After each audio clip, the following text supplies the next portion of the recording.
Would you want to be called Rocky Anderson on camera or Ross? No, Rocky. Rocky, okay.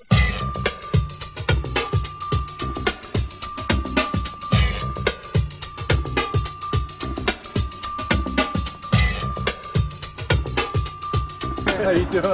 I'm so proud. Why continue? Why do we need another rally? My question of you and the media is why aren't you doing more to get the truth out to the American people? When do we want it? Now! You have a mayor like Rocky. Isn't that terrific?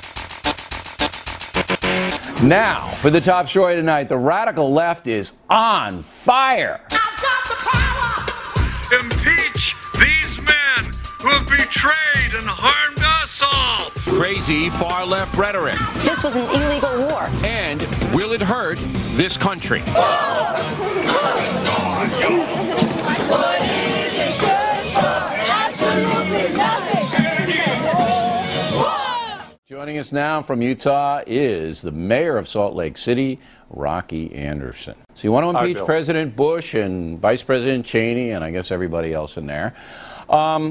Okay. No, actually, I want the House of Representatives to stand up for our Constitution, for the rule of law. Okay, but there's got to be a crime in order to impeach anybody. So. No, I'm sorry, you don't know your constitutional history, Bill. There doesn't have to be a crime at all. The whole idea behind the term high crimes and misdemeanors in the Constitution, it's about political crimes. It's about abuses of power, breaches of trust. It's about misleading the Congress and the American people. There has to be a demonstrable, with all due respect, Mayor, I think I know more than you do about American history and the Constitution. This is fact-free television, and when you don't have your facts, what do? You call people names, you cut them off, you interrupt them, you scream over them when you're in control of the studio. There isn't one congressperson who will introduce an article of impeachment. You can't get anybody to do it because they know you're a kook. I love my country. I love our Constitution. I believe very strongly in the rule of law. Yeah, well, your interpretation of the Constitution is kooky. Rocky would have done Bobby Kennedy proud. Oh, thank you. My understanding, if I'm correct, is you're very powerful in supporting gay rights? Yes. Okay, good. We're here to tell Congress, the Utah State Legislature, the governor, everybody, we need to step it up. Calling upon Congress to step it up, getting far more aggressive to help solve our problems with climate change, energy independence, investing in alternative energy, building a new economy. Thank you. President, please. Will I run for president? Yes. I want to thank the mayor for being here, taking time, especially out of his busy protesting schedule. Although he talks about how I'm a part-time mayor, that's just one more of his falsehoods. I work my heart out for this city. Thank you, Mayor. Thank you.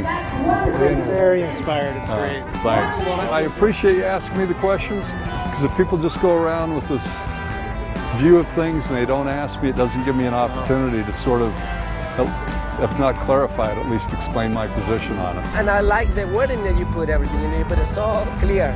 Thanks, Jorge.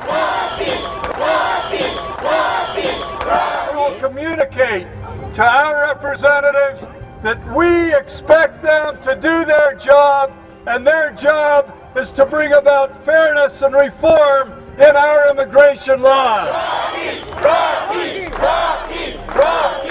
As Dr. Martin Luther King Jr. once said, our lives begin to end the day we become silent about things that matter.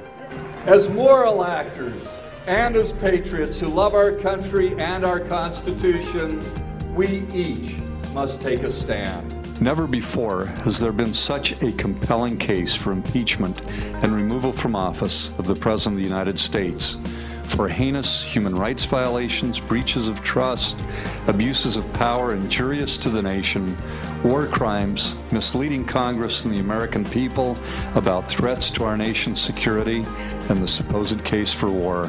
Our regard for our Constitution brings us here today to call for the impeachment of a president who has done and continues to do such tremendous harm to our beloved country. Mayor Anderson, we're going to put you in And this the is the Oval Office. magic wand question, right? I mean, if we can do anything. Magic wand. Okay. I would focus all of our energies on where we should have been, and that is defeating once and for all the Al-Qaeda network and getting the United States to the point where we've got the alternative energy resources so we will never, ever, ever be dependent on foreign oil again, because that is why we're in Iraq. I don't understand why everybody isn't just out in the streets saying we won't stand for this.